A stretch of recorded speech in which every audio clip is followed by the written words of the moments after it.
सारी जो चीजें होती हैं पैतृक कोड से मिलती हैं, है ना। तो इसको बोलते हैं इनहेरिटेंस। दूसरा इनहेरिटेंस का एग्जांपल ये होता है कि ये चीज ऑब्जेक्ट ओरिएंटेड प्रोग्रामिंग में इसलिए है क्योंकि आप एक क्लास बनाते हो बहुत मेहनत करके, ठीक है।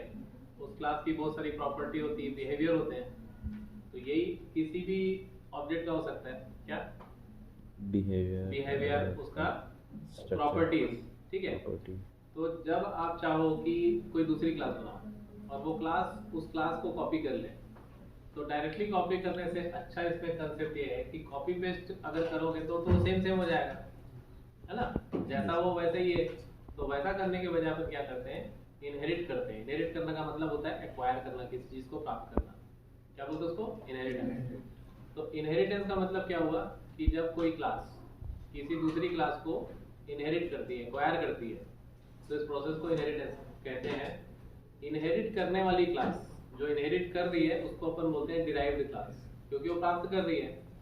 इनहेरिटेड क्लास, डिराइव्ड क्लास या सब क्लास बोलेंगे। और जो क्लास इनहेरिट हो रही होती है उसको बोलते हैं सुपर क्लास या बेस क्लास या फिर बेस क्लास या सुपर क्लास, ठीक है। ये दो नाम है इसके। तो ये इनहेरिटेंस की डेफिनेशन है कि it is possible to inherit attributes and methods from one class to another. तो ये संभव होता है कि आप किसी क्लास के एट्रीब्यूट्स और मेथड्स को इनहेरिट कर सको। We group the inheritance concept into two categories, derived class and base class. तो डिराइव्ड क्लास किसको बोलेंगे, जो इनहेरिट कर रही है, और बेस क्लास किसको बोलेंगे, जो इनहेरिट हो रही है, ठीक है। एक छोटा सा सिंटैक्स देखो, इसमें आप लोग को सिर्फ क्लास दिखेगा और सिर्फ एक नया लाइन दिखने वाला है।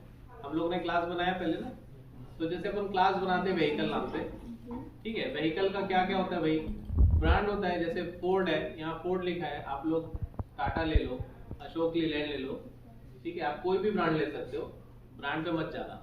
किस पे जाना, एक यहाँ पे वेरिएबल डिक्लेयर किया गया है, दैट्स ऑल। ये क्लास ही है ना, व्हीकल नाम की क्लास है। आप इवन यहाँ पे बैलगाड़ी भी लिख सकते हो, डजंट मैटर, ठीक है। उसके बाद में यहाँ पे हॉन्क नाम से एक मेथड बनाया गया है। तो जो फोर्ड की गाड़ी होती है ना, वो टूट टूट करके आवाज करती है। हॉन्क करना मतलब साउंड कैसा करती है वो, ठीक है।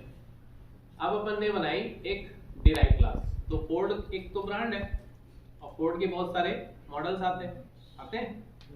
तो इसने क्या किया, क्लास कार को इनहेरिट किया। कार नाम मतलब व्हीकल नाम की क्लास को इनहेरिट किया, किसने, कार नाम। तो जब भी आपको इनहेरिट करना हो तो यहाँ पे आप फिर से क्लास बनाओगे, और क्लास बनाने के बाद यहाँ पे एक सिंगल कॉलन लगाओगे। कॉलन लगाने के बाद आप इस क्लास को इनहेरिट कर सकते हो। कैसे, सिर्फ उस क्लास का नाम लिख दो। तो केवल इतना लिखने से ही आपका ये जो ब्रांड है और ये जो मेथड है, ये इस कार के पास में आ गया। मतलब ये जो कार है अब इस पर्टिकुलर मेथड को और इस पर्टिकुलर वेरिएबल को इस्तेमाल कर सकता है। बात समझ में है कि नहीं।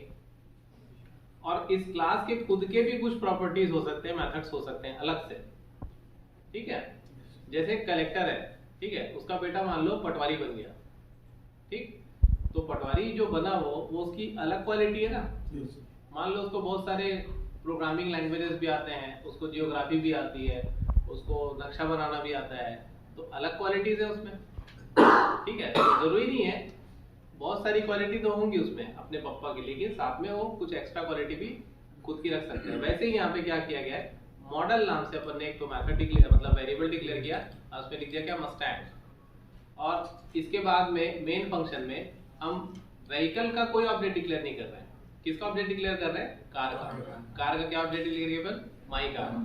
और यहाँ पे माई कार डॉट हॉन्क लिखेंगे तो ये हॉन्क तो व्हीकल का है, और व्हीकल को कौन इनहेरिट कर रहा है, कार। तो दैट इज व्हाई व्हीकल जो है उसका मेथड को कार यूज किया, इसलिए यहाँ पे अपन डायरेक्टली लिख सकते हैं माई कार डॉट हॉन्क। तो ये टुक टुक जो मेथड है ना, ये छपेगा, और यहाँ पे आप इसका ब्रांड क्या है वो प्रिंट कर सकते हो। तो यहाँ पे ब्रांड होगा फोर्ड और मॉडल होगा मुस्टैंग, ऑटोमेटिक प्रिंट होगा। तो यहाँ पे देखिए आप ट्राई योरसेल्फ करके, यहाँ पे सबसे पहले ये मेथड इन्वोक हो रहा है और फिर आपका कार का ब्रांड और नाम आ रहा है। आया समझ में, नहीं आया? क्लास कार इसमें